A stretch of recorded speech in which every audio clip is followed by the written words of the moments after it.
Good morning, students. In today's lecture of TSC, we are going to understand about what is, regular context free language. Now, before making you understand about context free languages, definitely what we have done in the prior, we see what type of relations is there in between context free language and regular language. See, what we have done prior was regular grammar give rise to regular language, and regular language gives rise to finite automata, which could be deterministic or non-deterministic, right? Non-deterministic. Similarly, we have when we are talking about context free language, then context free grammar give rise to context free language, and context free language give rise to push down automata. Push down automata, right? So can you see what is the difference? See what is the similarity. Here we have regular grammar, then we have context free grammar. Regular grammar give rise to regular language, and regular language further give rise to finite automata, which could be deterministic or non-deterministic.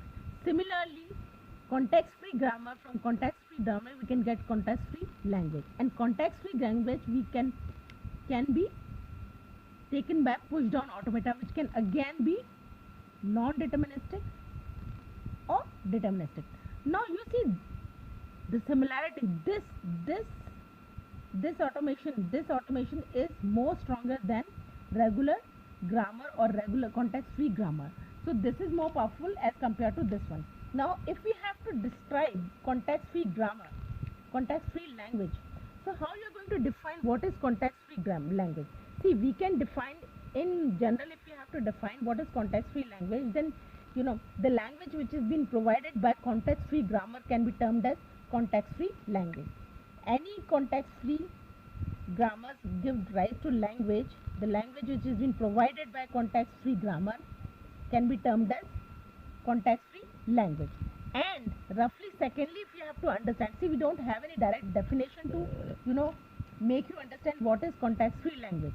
So again, any context free language which can give rise, of which we can create push down automata can be termed as context free language. So these are the two ways by which we are going to define what is context free language, right? Now, so this is clear to you all, right? So what exactly is happening over here is, see, context free grammar is giving rise to context free language, and from context free language can generate push down automata, and push down automata can be of two types, that is deterministic push down automata or non-deterministic push down automata. This is deterministic push down automata, right? Automata. And this one is non-deterministic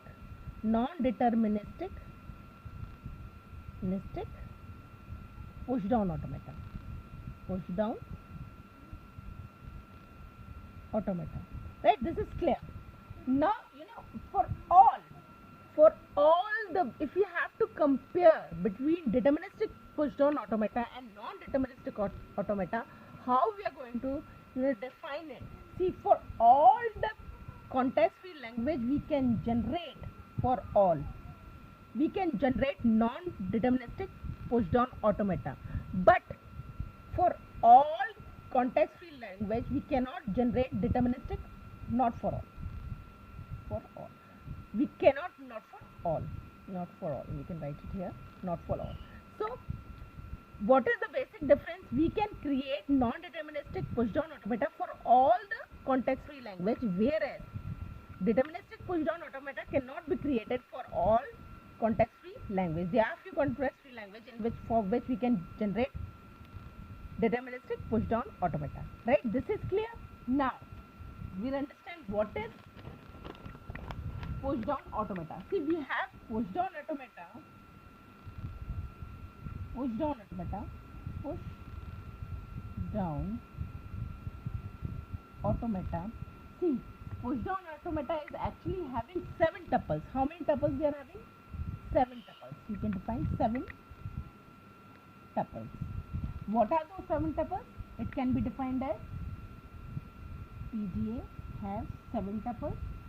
Q, sigma, Q naught, F, then we have Z naught and tau, and transitions what we have delta. See, these 4 tuples are somewhat similar, that is Q, states, number of states. Then we have sigma, which denotes the inputs, just like we have in finite automata. In push down automata also we have these 4 tuples same, 5 tuples are same, only 2 new tuples is being introduced, that is Z naught and tau. So Q, what does the Q denote? Number of states, then sigma input, then Q naught denotes the initial state, and F denotes the final state, whereas delta denotes the transition. So these are all same as now the 2 new tuples, that is Z naught and tau, that is what we are going to discuss. Now before discussing it further, I would like to mention you about the architecture of push down automata. See, what we have in push down automata, say this is cells, right? Say the string inside is xz, right? And this is null string. This is what? Input tape, right? Then what we had? Reader header. Then we have finite control unit, right?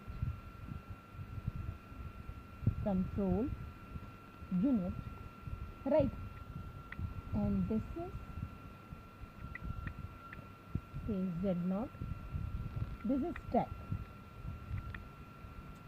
push, pop, right? So these are the various things.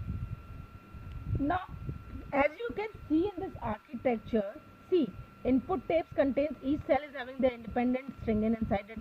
Then we have reader header, which actually heads towards the one cell at a time. Then we have finite control unit.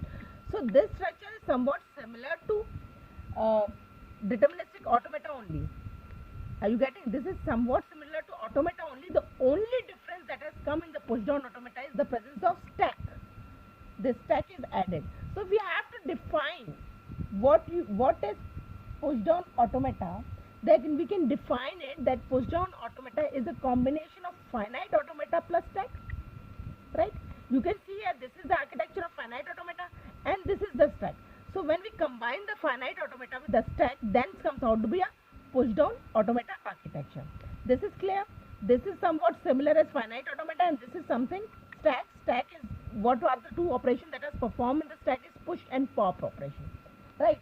So the 2 things, that is one thing that is additional is stacks, and if we include the stack in it, then the push down automata is being created.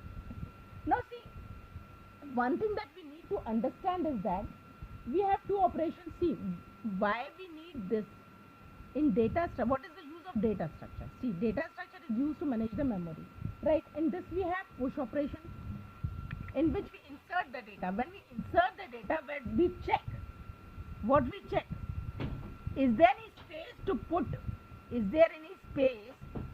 that data inside? There should be some space. If space will not be there, then it will overflow. So we need to check whether the space is available to insert the data or not, to avoid the overflow conditions. Then we have pop. What does the pop? What is the condition? Underflow. Pop means removing, right? So what is the use of data structure? So data structure is used to manage memory. Then we have, in case of stack, we have push and pop stack, right? Before pushing any data or string inside it, we check whether the availability to keep that data is there or not. That is overflow. And before, when you want to pop certain strings, we check underflow condition. Now what is underflow condition? In underflow condition, we check whether the string that we are willing to remove or we are willing to delete exists or not. So these 2 terms are clear to you, what is overflow and what is underflow condition, right? So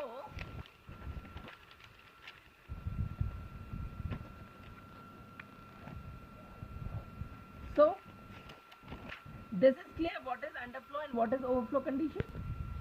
So now we are going to discuss about the tuples. This is clear. What is push down automata? Push down automata is the finite automata plus stack and stack which check the overflow and underflow condition. Now we were discussing about push down automata tuples. So we have, how many tuples do we have? We have 7 tuples, that is Q, sigma, Q naught, F, Z naught, tau and delta. Now Q, what does the Q denote? Q denotes finite sets of state. Finite set of state. Then we have sigma. What does sigma imply? Sigma implies input alphabet. Input alphabet. Right? Then comes the Q naught. What does Q naught denote? Initial state. Then comes the F. What does F? Is the final state, set of final state. What is F? F is set of final state. Then we have delta. What does delta denote? Transition.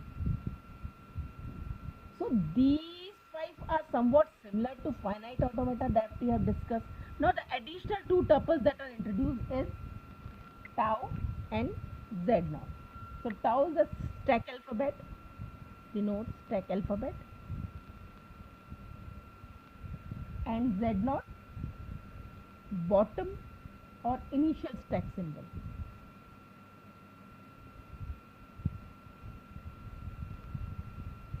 Now what is the role of this Z naught? See, in this architecture I have drawn Z naught at the end of the stack. We place it at the bottom. So what is the use of this Z naught? See, Z naught denotes whether the stack is empty or not. What we have done, in order to check whether the data which is or string which is introduced into the stack is there or it is finished, there should be something which indicates, okay, fine, this now all the strings inside the stack is finished. So this is that symbol which actually indicates or tell us that the stack is empty now, right?